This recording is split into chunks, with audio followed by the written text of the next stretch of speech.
A few moments later. हालत corona काल में कमियों की हो गई है साहब, लेकिन हम सच बताएं, जब तक हम मंच पे बैठे हैं तब तक वीआईपी हैं। मंच के नीचे जैसे ही उतरते हैं साहब, कोई चाय का भी नहीं पूछता। भी पिछले दिनों अवध कवि सम्मेलन में जाना, मैं मेरे साथ में पंकज प्रजापति, तो 2 साल के बाद कवि सम्मेलन, पैसे कोड़ी कोई पास में है नहीं। हम पहुंचे नागदा जंक्शन से ट्रेन पकड़नी 4:10 पे अवध एक्सप्रेस। और आपको मालूम है नागदा जंक्शन कौन है? नागदा जंक्शन माइकल जैक्सन का छोटा भाई है। वहां से ट्रेन पकड़नी, जैसे ही ट्रेन आई सबसे पहले मैं घुसा, मेरे पीछे पंकज, पीछे से धक्का आया तो इनने वही धक्का मेरे को फॉरवर्ड किया। अपन टैलेंटेड, अपन ने आगे वालों को फॉरवर्ड किया तो आगे वाला बोला कि भैया जरा ढंग से खड़ा रहे। मैंने कहा मैं तो ढंग से ही खड़ा हूं, पर शायद आपको जानकारी नहीं, मैं राष्ट्रीय स्तर का कवि हूं। लेकिन जो बात कही वो बात आप तक पहुंच जाए तो हिंदुस्तान के पूरे 2375 राष्ट्रीय स्तर के कवियों के सम्मान में ठोक देना। उसने कहा ढंग से खड़ा रहे। मैंने कहा मैं तो ढंग से ही खड़ा हूं, पर शायद आपको जानकारी नहीं है मैं राष्ट्रीय स्तर का कवि हूं। तो वो कहने लगा कि राष्ट्रीय स्तर का कवि है तो क्या छाती पर चढ़ेगा?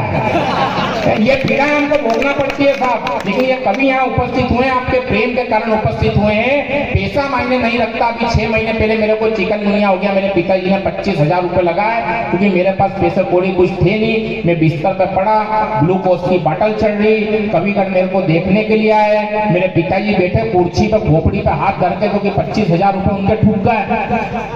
अब इन कवियों ने मेरे से पूछ लिया, बोले कुलदीप भाई कैसा लग रहा है? अब मैं बोलूं उसके पहले मेरे पिताजी बोल उठे, बोले उनसे पूछ के देखो जिनका पैसा लग रहा है। तो साहब पैसा मायने नहीं रखता, आदमी का प्रेम मायने रखता है। तब 4 पंक्ति आप तक पहुंचाता हूं मन स्वागत कि पैसा आदमी के रूप बदल देता है। पैसा आदमी के रूप बदल देता है। कहीं छांव तो कहीं धूप बदल देता है। मंदिर किसी भी भगवान का हो, उसके सामने एक पेटी होती है, उस पेटी में भी साक्षात लक्ष्मी देवी बैठी होती है। और यहाँ से कविता के साथ यात्रा करना मित्रों, कि पैसा अगर उस पेटी में हो तो आदमी को पुजारी बना देता है। पैसा अगर तिजोरी में हो तो आदमी को सरकारी बना देता है। पैसा अगर गल्ले में हो तो आदमी को व्यापारी बना देता है। और यही पैसा अगर कटोरे में हो तो आदमी को भिखारी बना देता है। यही पैसा आदमी को भिखारी बना देता है। दादा बिल्कुल सच कहूंगा, यही कविता एक दिन मैंने अपनी सगी धर्म पलटने को सुनी। सगी, और आपको मालूम है सगी कौन होती है? जो अपने को छोड़ के नहीं भक्की, वही सगी।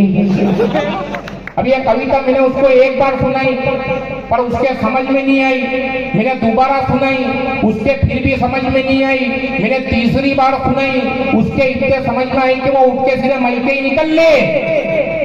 अब अपन प्रसन्न की बला टली, पर 3 दिन बाद मेरे को याद आई तो मैंने उसको फोन लगाया, वैसे ही खेच खेच कुछ कुछ कुछ खेच खाच खींच खाच खींच, तो उसने काट दिया खेच। तो मैंने व्हाट्सएप पे मैसेज किया, मैंने कहा जाग रही हो तो चैन भेज, सो रही हो तो नींद भेज, जो कर रही है हकीकत भेज। तो भावुक हो गई, व्हाट्सएप पे जवाब दिया, बोला बर्तन मांज रही हूँ, एठवाड़ा भेजो। ताली वाली आती रहेगी, अपन चलते रहेंगे बाकी, क्योंकि हम तो पीड़ाओं को भोगते हैं साहब। अभी करवा चतुर्थी का व्रत किया तो तैयार होकर आ गई मेरे सामने, मेरी धर्म पत्नी कहने लगी प्राणनाथ कैसी लग रही हो? मैंने कहा सॉलिड। बोले आप भी तैयार हो जाओ। मैंने कहा क्या करेगी? बोले पूजन। मित्रों मैंने जीन्स के पेंट पे लाल रंग का एक टी-शर्ट फंसाया और दौड़ के सीधा अपनी धर्म पत्नी के पास में आया और दौड़ के वही प्रश्न मैंने उससे फरमाया। मैंने कहा तू बता मैं कैसा लग रहा हूँ? बोली बताओ। मैंने कहा हाँ बता। बोली बताओ। मैंने कहा हाँ बता। बोली पहले खिड़की लगाओ। अपन टेंशन में 70 की स्पीड में दौड़ के गया, ने खिड़की की चिटक नहीं लगी, दौड़ के फिर पत्नी के पास में आया और वही प्रश्न फरमाया। मैंने कहा बता मैं कैसा लग रहा हूँ? बोली बताओ। मैंने कहा हाँ बता। बोली बताओ। मैंने कहा हाँ बता। बोली पहले दरवाजा लगा।